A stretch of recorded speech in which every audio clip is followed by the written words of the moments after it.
All right, we're back here at the 13th floor with Georgia Nott. We're talking about her new album, The Venus Project Volume 1. It's just been released today, and Georgia's been kind enough to stop by and tell us about it. Now, I'm curious about the collection of songs that make up the album.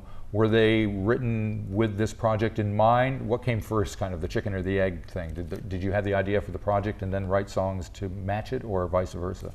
Some of the songs were written before I decided to do this project, or before I started to actively begin the process of creating it.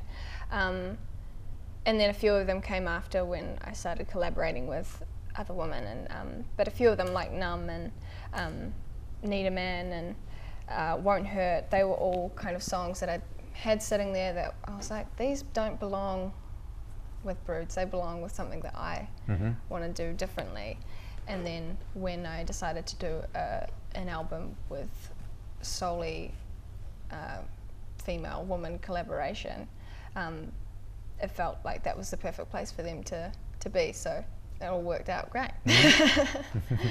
So with all these females that you have working on it, it seems kind of strange just to pick them out and identify them as females, because again, it shouldn't make any difference. But I'm curious, did you meet any, can you particularly talk about one or two in particular that we may never have heard of, that did something, you know, interesting, or something, you know, that you wouldn't normally think of?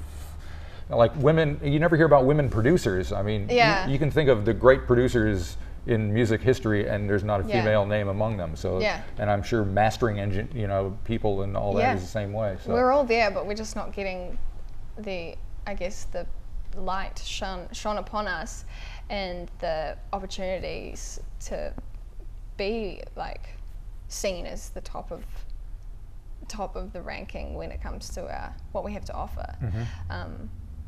But I mean, a lot of the women that I worked with are at the beginning of their careers. You know, they're like similar age to me, and they're just trying, I guess, like to figure out where in the music industry they want to be, or whether that's a producer or a writer or a performer or a musician. Like it was awesome, because everybody that worked on it had a very fresh way of approaching art and approaching feminist art.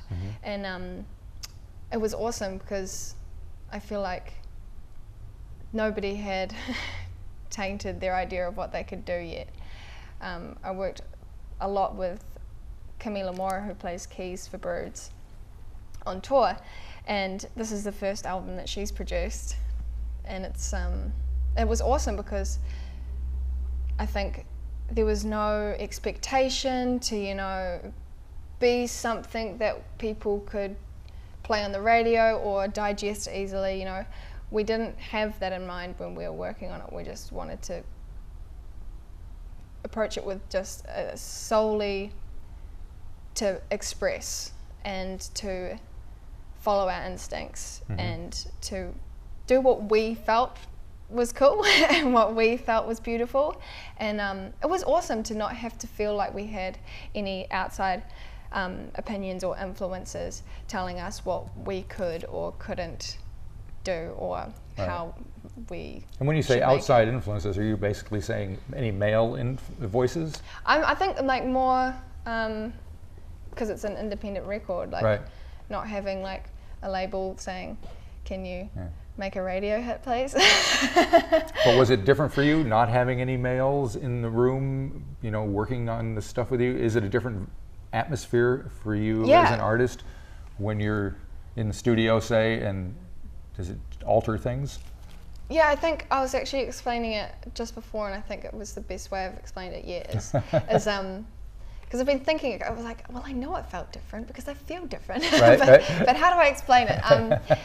I think the biggest thing was we were all so on the same page with how we felt about being a woman in the industry, and we all gave each other this huge support and this like huge, like, I'm rooting for you, I believe in what you're doing, that whatever we made came from a place of real safety and a real just a feeling that we didn't have to change what we wanted to do, or we didn't have to prove anything or compensate. It was just, we felt like we could just give what was truly us and not feel unsupported or afraid that people weren't going to agree with it. It was like a very liberating experience, finding how like deep we could dig within ourselves to find what was truly us, which is something that I know I've grown from tremendously. Like, I feel like a completely different person than I did 2 years ago within myself. I might not, be that different, but I feel different. Right. I feel better. Excellent. Well, that's always good. The next song that we're going to hear is another one from the album called Go Easy. What can you tell us about that before we hear it? Yeah, I mean, this is probably the most, I guess, self-deprecating song.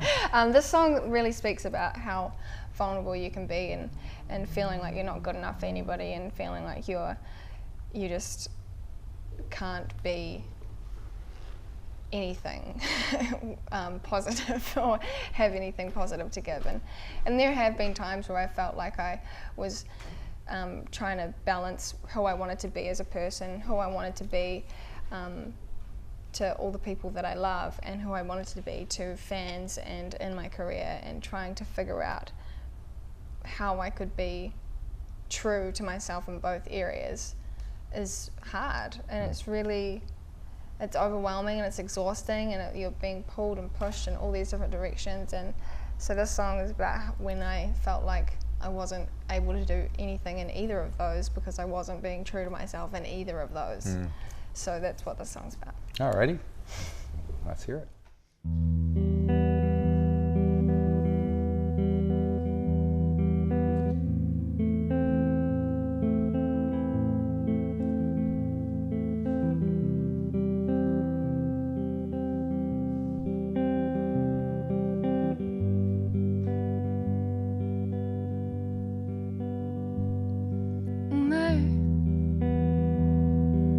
Strangest feeling late tonight.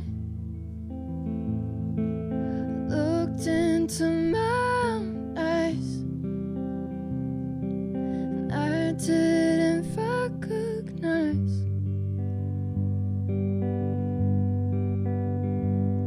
So I plummeted into space and forget everything I regret, and feel how I used to feel.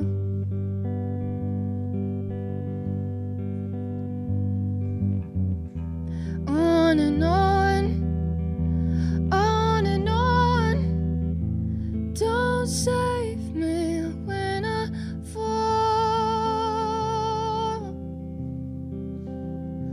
Just go easy.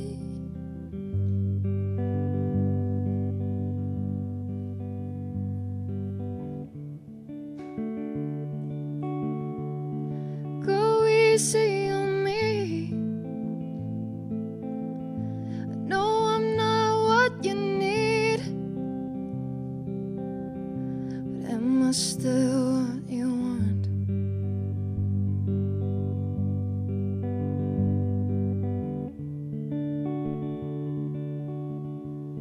So go easy on me.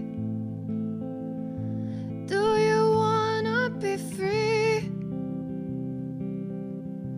Do